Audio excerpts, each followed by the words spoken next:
여러분, 기쁨만큼이나 울음은, 눈물은 가장 인간적이고 인간다운 감성이고 행위입니다. 울음이 사라져버린 세상을 한번 여러분 상상해 보세요. 눈물이 사라져버린 세상을 한번 상상해 보십시오. 너무 삭막하고 살벌할 것 같지 않습니까? 가을이 돼서 그런지 요즘 뭐 좀 슬픈 노래를 듣거나 또 드라마에서 좀 슬픈 장면이 나오면 그렇게 눈물이 나요. 근데 요즘 저희 집사람은 잘 울지를 않아요. 그리고 제가 울고 있을 때 저를 보고 뭐 그걸 갖고 우냐고 핀잔을 주기도 합니다. 그래서 제가 생각하죠. 요즘 우리 집사람은 남성 호르몬이 많이 나오는구나. 나는 요즘 여성 호르몬이 많이 나오고 있구나. 뭐 이게 호르몬 작용이든 뭐가 됐든 이 참 눈물을 흘리고 나면은 마음이 정화가 되는 것 같아요. 왠지 내 마음에 아직도 감성이 살아있구나. 또 그 생각을 하면서 좋기도 합니다. 저는 예수님의 공생애 가운데 예수님의 가장 인간적인 모습, 가장 인간다운 그런 모습을 친구 나사로의 죽음 앞에서 슬피 우시고 애통해 하시는 그 주님의 모습을 통해서 보게 됩니다. 주님이 우시는 그 모습을 보고 사람들이 한 목소리로 말했습니다. 보라, 그를 얼마나 사랑하시는가. 예수님께서 친구 나사로를 너무나 사랑하셨기에 그 슬픔의 감정을 억누르지 않고 하나님이신데 그 감정을 그대로 다 드러내신 거죠. 슬피 우셨다고 했습니다. 이것이 여러분 하나님의 눈물입니다. 하나님의 눈물은 감춰진 눈물이 아니에요. 있는 그대로를 드러내고 표현하는 눈물이었습니다. 잠시 후면 예수님께서는 죽은 나사로를 다시 살리실 겁니다. 그렇다면 얼마든지 신으로서의 그 절대적인 권위와 능력을 가지고 지금 울고 있는 자들을 꾸짖을 수도 있고 권위 있는 말씀으로 권면할 수도 있었을 거예요. 그러나 주님은 인간의 연약한 감정을 감추지 않고 눈물로 울고 있는 마리아를 위로하셨습니다. 예수님은 참 인간이셨습니다. 그저 인간의 육체의 껍데기만 가지고 오신 하나님이 아니십니다. 인간의 감정, 시, 노, 애락의 그 모든 감정을 누구보다도 풍성히 가지고 계셨던 분이었고 또 그 감정을 누구보다도 유감없이 표현하시는 분이 예수님이셨습니다. 여러분, 다른 종교에서는 신 개념에 있어서 이런 개념이 없어요. 어떻게 신이 인간이 될 수 있습니까? 어떻게 하늘의 보좌를 버리고 이 가장 낮고 천한 곳, 이 비천한 곳에 그것도 가장 비천한 인간의 몸, 유약하고 연약한 모습으로 이 세상에 올 수가 있습니까? 초월적인 창조주가 연약한 인간이 되어 인간의 그 모든 연약함, 죽음의 참혹함까지 전부 자기 스스로 자기 몸으로 그거를 다 느끼고 경험하고 결국은 그 연약함을 담당하시기 위해서 자기를 희생하셨죠. 자기 생명까지, 자기 목숨까지 다 희생하셔서 구원의 길을 열어주셨습니다. 여러분, 세상에 그 어떤 종교에 이런 신이 있어요?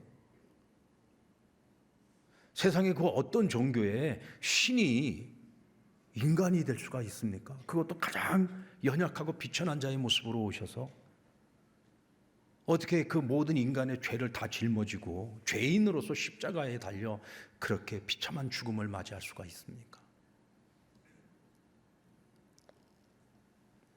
세상에 그런 종교, 그런 신은 없습니다. 그래서 다른 종교를 믿다가 예수님을 만나고 인격적으로 하나님을 섬기게 되신 우리 성도님들하고 얘기를 나눠보면 제가 묻거든요. 그 과거에 다른 종교에서 신앙생활을 하시다가 이렇게 교회에 왔을 때 지금 예수님 믿으면서 그 차이가 어떤 차이가 있는 것 같냐 하고 물어보면 과거에 본인들이 믿었던 그 종교의 그 신들은 대부분이 권위적이고 위압적이고 율법적이었다는 거예요. 그래도 혹시라도 내가 신 앞에서 어떤 죄가 있어서 벌을 받으면 어떻게 할까? 항상 그 신 앞에 서면은 숨이 막히고 두려웠다는 거예요. 또 그 종교에서 말하는 어떤 진리를 따라서 열심히 선한 일을 하고 또 의를 쌓고 나름대로 열심히 노력을 하는데도 불구하고 내가 이만큼 해서 과연 구원받을 수 있을까 항상 불안했다는 거죠. 기쁨이 없는 거예요. 감사가 별로 없는 겁니다. 항상 두려움 속에서 살아가는 거죠. 그런데 기독교로 회심을 하고 하나님 앞에 나와서 복음을 듣고 하나님께서 우리를 위해서 행하신 일들, 예수님이 우리를 위하여 십자가를 지시고 죽으시고 사흘 만에 부활하시며 우리를 죄와 사망과 심판 가운데서 구원하신 그 사건들이 믿음으로 받아들이는 그 순간에 그분들이 느끼는 기독교, 그분들이 느끼는 하나님, 그 하나님 앞에 설 때마다 무엇이 있느냐? 기쁨이 있다는 거예요. 감사가 있다는 거예요. 해방이 있다는 거예요. 자유가 있다는 겁니다. 그래서 우리 기독교의 찬양을 보면은 그 가사와 곡들의 느낌이 전부 기쁨과 감사와 은혜와 감동이 있어요. 그렇지 않습니까? 거기다 주를 향한 경배와 찬양이 마음속 깊은 곳으로부터 우러져 나오죠. 이게 억지로 하는 게 아니에요. 여러분들 뭐 찬양하면서 내가 막 억지로 경배와 찬양이 됩니까?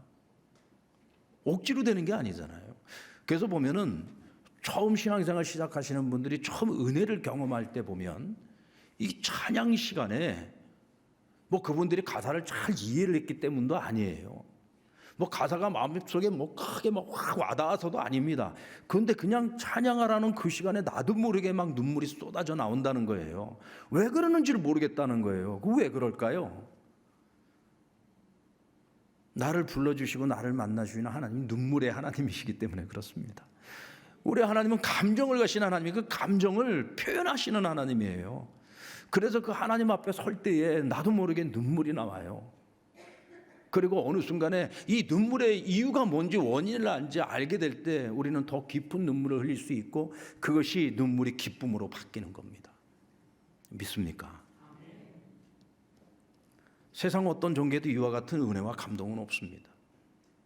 세상의 대부분의 신이라고 말하고 하는 그런 존재들은 인간으로 하여금 신을 찾게 합니다. 그런데 하나님은 우리에게 먼저 찾아오시잖아요. 여러분들 중에 여러분이 먼저 하나님을 찾으신 분 계십니까? 한번 손 들어보세요. 그분은 뭔가 크게 착각하고 계시는 거죠. 항상 하나님이 우리를 먼저 택하여 주셨고 하나님 먼저 우리를 찾아와 주셨어요. 그러지 않았다면 우리는 지금 이 믿음의 자리에 있을 수가 없습니다. 하나님 우리에게 늘 요구하시는 하나님이십니까? 아니요. 하나님은 처음부터 끝까지 우리에게 끊임없이 베풀어 주시는 하나님입니다. 여러분들 이렇게 말할 수 있죠. 성경에 보면 우리 보고 하라는 게 얼마나 많은데요. 근데 여러분 성경에 하라고 하는 하나님의 그 명령을 보시면 그 하라는 것이 누구를 위한 거예요? 우리를 위한 겁니까? 하나님 위한 겁니까? 한번 여러분들이 하나하나 조목조목 따져보세요. 그 어느 것 하나도 하나님을 위한 게 아니에요. 하나님은 스스로 계시는 분입니다. 우리가 굳이 하나님께 영광을 돌리지 않아도 하나님은 스스로 영광을 받으시는 분이에요.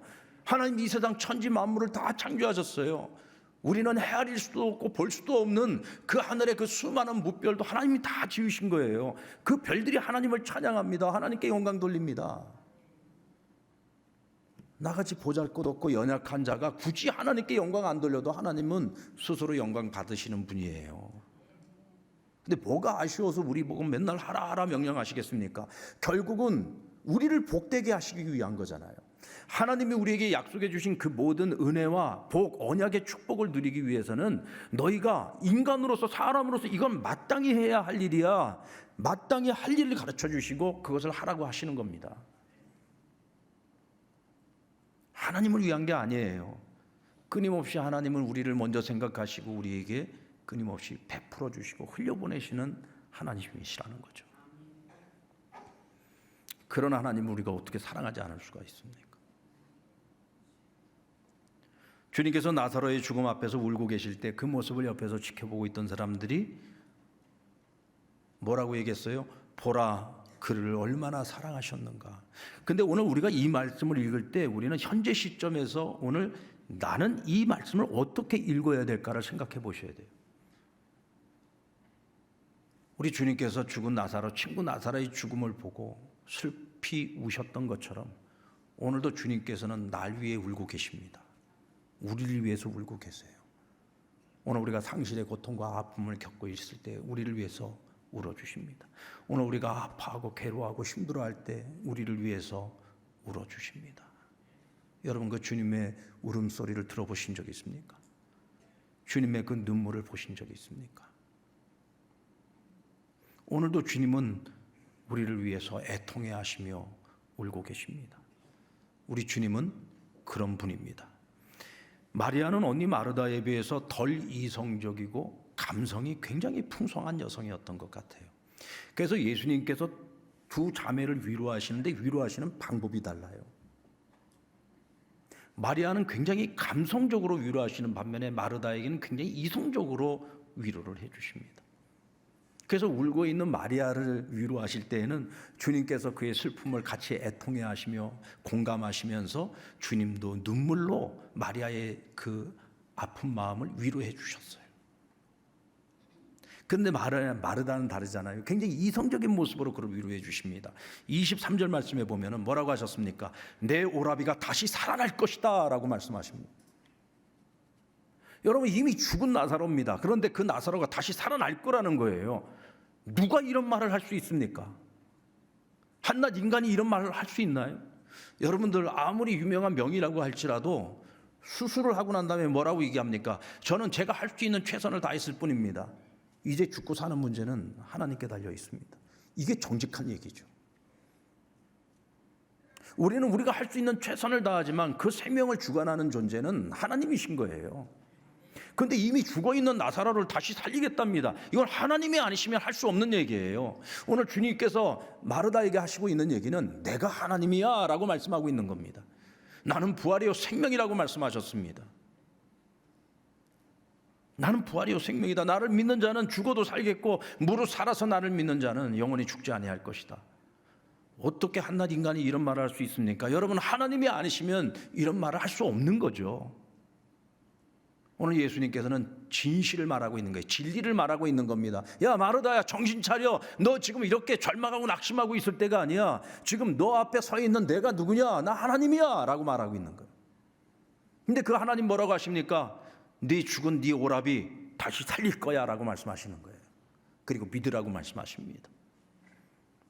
여러분, 지금 마르다를 위로할 수 있는 최고의 위로가 뭐겠습니까? 오빠와 그리고 이 두 자매는 정말로 예수님을 사랑했습니다. 예수님 믿었습니다. 예수님을 따랐습니다.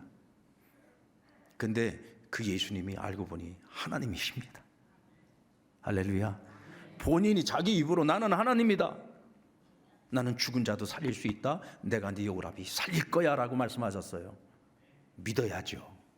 그래서 오늘 마르다가 뭐라고 반응했습니까? 27절 말씀해 보면 이르되 주여 그러하외다. 주는 그리스도시요 세상에 오시는 하나님의 아들이신 줄을 내가 믿나이다 라고 말합니다. 주님, 만약에 제 오빠가 살아있을 때 주님이 오셨다면 저는 주님이 제 오빠 죽지 않도록 하실 걸 저는 확신히 믿고 있었습니다. 그런데 주님이 늦게 오시지 않았습니까? 그 바람에 우리 오빠가 죽었습니다. 그러나 주께서 말씀하시니 주께서 죽은 내 오빠 다시 살리실 것을 저는 믿습니다 라고 믿음의 고백을 하고 있는 겁니다. 예수님께서는 절망과 낙심 가운데서 슬퍼하고 있는 마르다를 진리로서 그를 흔들어 깨운 거예요. 마르다, 너 지금 이루고 있을 때 아니야. 내 앞에 있는 내가 하나님이야. 나를 믿어 라고 말씀하신 거죠. 오늘 우리가 마르다와 마리아와 같은 이런 큰 상실과 아픔과 낙심에 빠져 있을 때 우리 주님께서는 우리도 똑같이 위로해 주실 겁니다. 어떻게 위로해 주실까요? 우리가 아파하고 슬퍼할 때 눈물로 우리를 위로해 주실 겁니다. 그런가 하면 마르다를 깨우셨던 것처럼 주님께서 우리에게 진리를 말씀하실 거예요. 야, 너희가 믿는 하나님이 어떤 하나님이니? 너희가 믿는 하나님, 전능하신 하나님, 능치 못하심이 없는 하나님이야. 너희가 지금 어떤 절박한 문제를 가지고 있을지라도 그 문제를 해결해 주실 수 있는 분이야. 지금은 너가 절망하고 있을 때가 아니라 그 하나님을 찾고 기도해야지, 눈물로 간구해야지 하고 우리를 깨워주실 겁니다. 주님께서 우리를 위로하시는 방법, 우리에게 소망을 주시는 방법은 마리아와 마르다를 위로했던 방법이나 그들에게 소망을 주셨던 방법, 똑같은 방법. 오늘날 우리 교회의 사명과 역할이 바로 이런 것입니다. 누군가 위로가 필요할 때 함께 울어줄 수 있는 공감하는 마음, 애통하는 마음을 우리 성도들이 가지고 있어야 돼요. 누군가가 힘들어하고 있는데 옆에서 웃고 있어요. 그럼 미친 거죠. 그게 제정신입니까? 함께 아파할 수 있어야죠. 함께 눈물 흘릴 수 있어야죠. 함께 안아줄 수 있어야죠. 그게 사람이죠.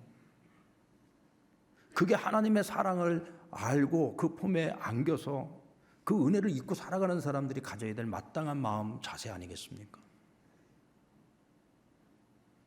절망하고 낙심하고 있어서 자포자기에 빠져 있는 사람들이 있다면 우린 그들 흔들어 깨워야죠. 당신 지금 이러고 있을 때 아니라고. 하나님 찾으라고. 우리 같이 기도하자고.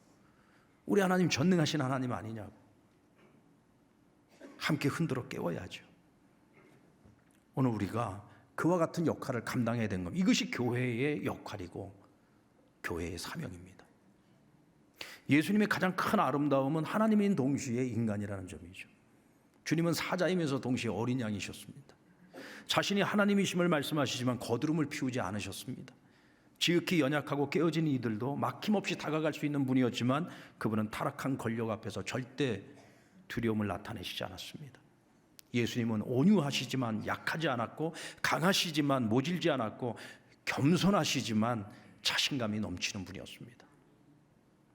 여러분, 우리는 이것을 역설이라고 이야기합니다. 주님에게는 이 상반된 이 두 가지 모습이 공존하고 있는 거예요. 그런데 사람들은요, 바로 이와 같은 역설 앞에서 다 무너집니다. 어떻게 하나님이신데 인간이 되실 수가 있어? 어떻게 하나님이신데 우리를 대신해서 죽으실 수가 있어? 모든 게 가능하신 하나님이 어떻게 십자가를 지실 수 있어?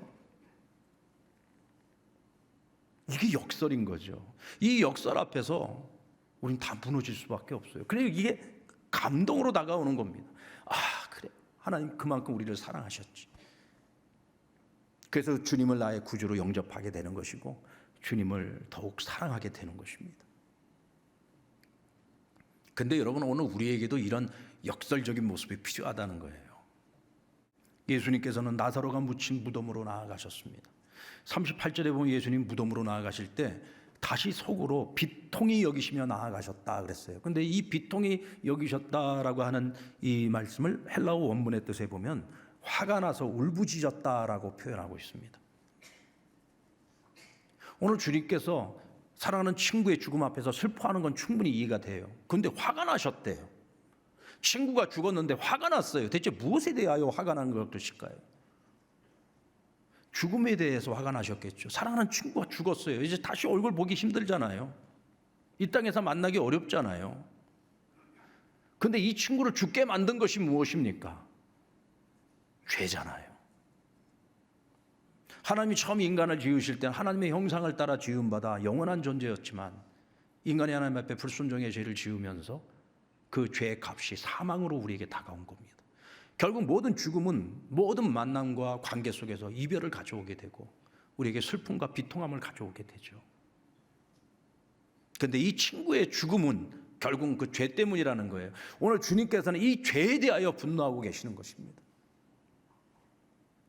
그런데 오늘 주님께서 나사로의 무덤을 향해서 나아가실 때에 그 지금 뉴욕에서 굉장히 큰 목회를 하고 계시고 지금 오늘 이 시대에 우리 기독교 저술가로서는 최고로 알아주고 있는 팀 켈러라고 하는 목사님이 계시는데 이 목사님이 나사로의 무덤을 향해서 나아가고 있는 주님의 모습을 이렇게 설명을 하더라고요. 진노하여 가시는 예수님의 손에 들린 것은 칼이 아니라 못이었다는 거예요. 칼은 뭡니까? 심판을 하기 위한 도구잖아요. 못은 무엇입니까? 예수님이 십자가에 못 박힐 때 사용했던 못입니다. 주님은 그 죄를 바라보시면서 죄를 심판하러 가시는 것이 아니라 주님이 스스로 심판을 당하기 위해서 가셨다는 거예요. 우리의 죄를 보고 우리를 심판하시는 분이 아니라 우리의 그 죄를 짊어지고 대신 십자가에 못 박히시는 주님이라는 거죠.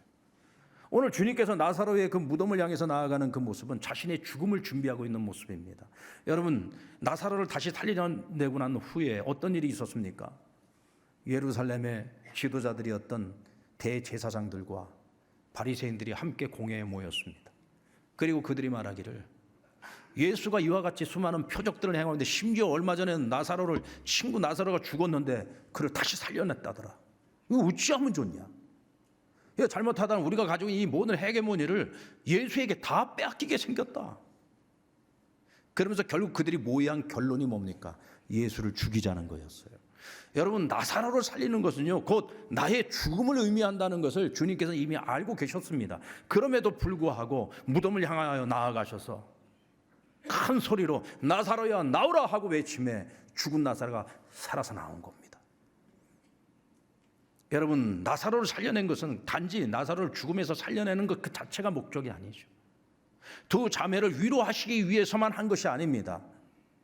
주님 뭐라고 말씀하셨습니까? 42절에 보면 이곳에 모인 무리로 하여금 아버지께서 나를 보내신 것을 그들로 믿게 하려 함이라 그랬어요. 오늘 그 자리에 있었던 모든 사람들이 죽은 자가 다시 살아나는 그 모습을 보면서 예수님이 하나님이 보내신 하나님의 아들이라는 것을 믿게 하려 함이라. 결국 그 자리에 있던 모든 사람들 구원에 이르도록 하기 위한 것이죠. 주님께서는 나사로는 살렸지만 자신은 죽음을 향해서 나아가고 있었습니다. 왜 죽음을 향해서 나아가십니까? 모두를 살리시기 위한 것입니다. 시편 56편 8절 말씀에 우리 같이 한번 읽어보겠습니다. 시작. 나의 유리함을 주께서 계수하셨사오니 나의 눈물을 주의 병에 담으소서. 이것이 주의 책에 기록되지 아니하였나이까. 오늘 이 시편은 다윗의 시편이에요. 나의 유리함을 주께서 계수하였사오니. 그러니까 그만큼 내 인생이 험악하다는 거죠. 여러분, 우리가 잘 아는 것처럼 다윗의 젊은 시절은 늘 광야로 황무지로 도망다니는 신세였습니다. 나중에 왕이 되고 난 그 이후에는 아들 압살롬이 쿠데타를 일으키고 또다시 광야로 쫓겨가는 그런 신세가 되지 않았습니까? 참, 그의 인생도 보면 참 험악한 세월을 살았죠. 보통 우리는 차고 넘치는 그 은혜의 순간들은 오래오도록 기억하고 싶어요. 그러나 정말 힘들고 어려웠던, 잊고 싶었던 그 과거들은 기억하고 싶어 하지 않죠. 왜요? 그것을 생각할 때마다 너무 괴롭기 때문에. 그래서 우리는 하나님께 기도를 할 때에도 오늘 이 시인처럼 주여 나의 잔을 하나님의 은혜로 채워주십시오, 이런 기도는 주여 나에게도 같은 마음으로 기도하고 싶어요. 근데 다윗이 그렇게 쫓겨다니며 고생했던 그 험악했던 시간들, 내 삶 속에도 그런 세월들이 있었잖아요. 그거 잊고 싶지 않습니까? 그건 묻어두고 싶잖아요. 근데 오늘 다윗은 그렇지 않았어요. 하나님, 당신의 유리병에다가 나의 그 고난의 세월들, 나의 그 수많은 눈물들을 담아달라는 거예요. 그래서 나로 하여금 그 눈물을 볼 때마다 그때 그 고통스럽고 그 힘들었던 그 시간들, 눈물의 시간들을 기억나게 해달라는 것입니다. 왜요? 그것을 잊는 순간 나는 또다시 하나님을 버릴 수 있고 떠날 수 있고 또다시 실수하고 넘어질 수 있기 때문입니다. 여러분들, 눈물이 먼저입니다. 눈물이 있었기 때문에 기쁨의 날도 찾아오는 거예요. 아멘입니까? 오늘 여러분의 인생이 지금 뭐 그런 분들이 많지는 않을런지 모르겠습니다. 오늘 지금 내 인생에 지금까지 살아온 날들 중에 지금보다 행복한 때가 없어. 지금 너무 행복해. 요즘만 같으면 살 것 같아. 한번 손 들어봐요. 계시네. 할렐루야. 너무 행복해. 그런데 여러분 꼭 기억하세요. 지금 그날이 오기까지는 여러분들에게 수없이 많은 날들의 눈물이 있었다는 사실 기억하시고, 내가 눈물을 흘릴 때 주님도 함께 흘려줬던 그 수많은 눈물들이 있었다는 사실을 기억하셔야 됩니다.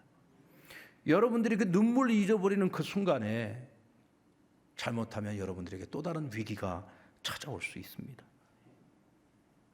밤새워 눈물을 흘리며 기도했던 그 시간들을 하나님의 유리병에 담아서 여러분들 스스로가 그 시간을 다시 찾아서 눈물의 기도의 자리를 회복하셔야 됩니다. 그래야 우리가 주님과 새로이 관계를 맺고 더 따뜻하고 깊은 관계 속에서 하나님의 그 따뜻함을 느끼실 수가 있습니다. 이 프로그램은 여러분의 미디어 선교 후원으로 제작되었습니다. 선교는 사명, 후원은 동역. 당신도 복음을 전할 수 있습니다. 선교 후원 02-6333-1003번